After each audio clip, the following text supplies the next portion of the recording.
Hello बच्चों, let's read the question. The question से derive expression for deviation produced by prism. So इसका पहले जो की कंसेप्ट होगा, इसका की कंसेप्ट को हम लिख सकते हैं। की कॉन्सेप्ट वो होगा deviation of prism, deviation produced by prism. तो पहले इसके लिए हमको डायग्राम ड्रॉ करना पड़ेगा एक प्रिज्म का। ये सपोज हमारा प्रिज्म है, इसका एंगल का नेमिंग कर लेते हैं। ये एंगल ए है, ये एंगल बी है, ये सी है, और इसका नाम हम दे देते हैं डी, और ये है ई। तो अभी क्या करेंगे, जैसे कि ये प्रिज्म है और प्रिज्म में जो दो दो सरफेस हैं, दो सरफेस में रिफ्रैक्ट होगा, मतलब कि दो बार रिफ्रैक्ट होगा। इसको हम सरफेस वन ले लेते हैं और इसको सरफेस टू ले लेते हैं। जैसे पहले क्या करते हैं, कोई लाइट को पास करवाते हैं, व्हाइट लाइट को। तो व्हाइट लाइट जैसे पास करेंगे, ये ऐसे जाना था, लेकिन ये नॉर्मल की तरफ डेविएट हो जाएगा। जितना एंगल में डेविएट होगा इसको बोलेंगे हम डेल वन। ठीक है, जैसे ये लाइट रिफ्रैक्ट होके बाहर जाएगा। ठीक है, ये जो इमर्जेंट रे बाहर जा रहा है, तो ये रे सीधा जाना था, लेकिन ये नॉर्मल से वे हो जाएगा, जिसका एंगल जो लिखेंगे वो लेंगे डेल टू। और जैसे कि ये इमर्जेंट रे नॉर्मल के साथ जो एंगल बनेगा, हम इसको कितना ले लेते हैं, इसको ले लेते हैं हम ई। और इंसिडेंट रे नॉर्मल के साथ जितना एंगल बनाएगा, हम इसको कितना ले लेंगे, आई। तो अभी जैसे कि यहाँ पे रिफ्रैक्ट हो रहा है, तो यहाँ पे ले लेंगे, दोनों बार रिफ्रैक्ट हो रहा है, तो पहले को ले लेंगे आर वन और दूसरे को ले लेंगे आर टू, और इसको नेमिंग कर देते हैं एच एफ। ठीक है, तो अब क्या करेंगे, देखो इसका थोड़ा कैलकुलेशन पार्ट में जाएंगे। तो क्या करेंगे, अभी अगर हम देखेंगे जैसे कि ए डी एफ ई, ये जस्ट लाइक पॉलिट्रल। तो हम इसको कैसे लिख सकते हैं, ये एंगल ए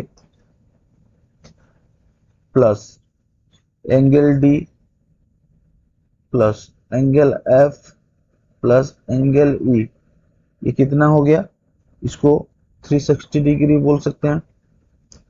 ठीक है, तो अभी ये जो डी एंगल और ई एंगल है, ये कितना होगा हमारा, 90 डिग्री होगा। तो नॉर्मल है ना, तो इसलिए 90 डिग्री होगा। तो क्या लिख सकते हैं हम, A plus F equal to 360 degree, 90 degree plus 90 degree. That mean जो एंगल डी का भी 90 डिग्री हो गया, एफ का भी 90 डिग्री हो गया, तो 180 डिग्री हो गया। तो 360 डिग्री से 180 डिग्री को हम क्या करेंगे, माइनस कर देंगे। तो हमारे पास बचा कितना, 180 डिग्री।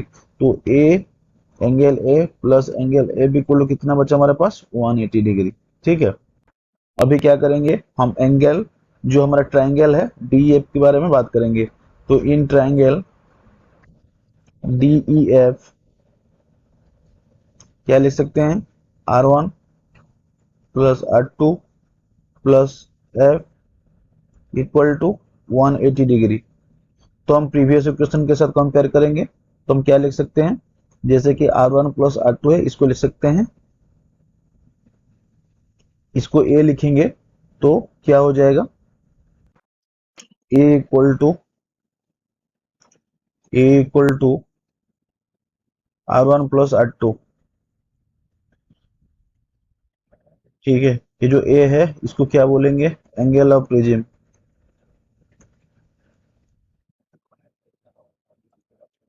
बोलना की मतलब यही है, जैसे पहले ए प्लस एफ 180 डिग्री था, और यहाँ पे R one plus R two plus F जो मिलके 180 डिग्री हुए, इसका मतलब एफ तो कॉमन रहा। तो वो जो आर वन और आर टू, उसको हम ए के साथ लिख दे कंपेयर करके प्रीवियस इक्वेशन से। ठीक है ना, तो हम ये बोलना था हमको। तो अभी क्या करेंगे, जैसे हमको अब डेविएशन कैलकुलेट करना है। डेविएशन कैलकुलेट करने का मतलब ऑब्वियसली यही है कि हमको del one plus del two का सम निकालना है। तो अगर हम डेविएशन कैलकुलेट करेंगे, कैसे लिख सकते हैं हम, डेविएशन टोटल है, ठीक है, deviation equal to del one plus del two equal to del. अगर हम डेल वन को कैलकुलेट करेंगे, देखो यहाँ पे क्या है जो हमारा, ठीक है, अभी अगर हम डेल वन कैलकुलेट करेंगे, देखो ये जो आई है, आई आर वन से बड़ा है। ठीक है, अभी थोड़ा सा ये डी जो है, डी को हम दूसरे कहीं पे लिख देते हैं, इसका कंफ्यूज को दूर करने के लिए यहाँ पे हम डी लिख देते हैं। ठीक है, हाँ। तो ये हमारा आई है, तो R1 से बड़ा है, तो क्या लिख सकते हैं, इसका वैल्यू हम यहाँ पे लिख सकते हैं आई माइनस R1। ठीक है, तो यहाँ लिख देंगे हम आई माइनस R1 प्लस ये जो डेल टू है, डेल टू को लिख देंगे हम ई माइनस R2, क्योंकि जो इमर्जेंट एंगल है ये R2 से बड़ा है।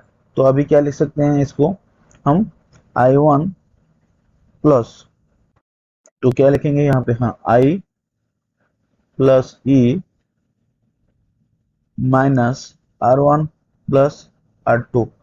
तो पहले हम R1 प्लस R2 इक्वल कितना लिखे थे, ए। तो क्या लिखेंगे, I प्लस ई माइनस ए, ये हमारा डेविएशन। ठीक है, hope you understood it well, best of luck.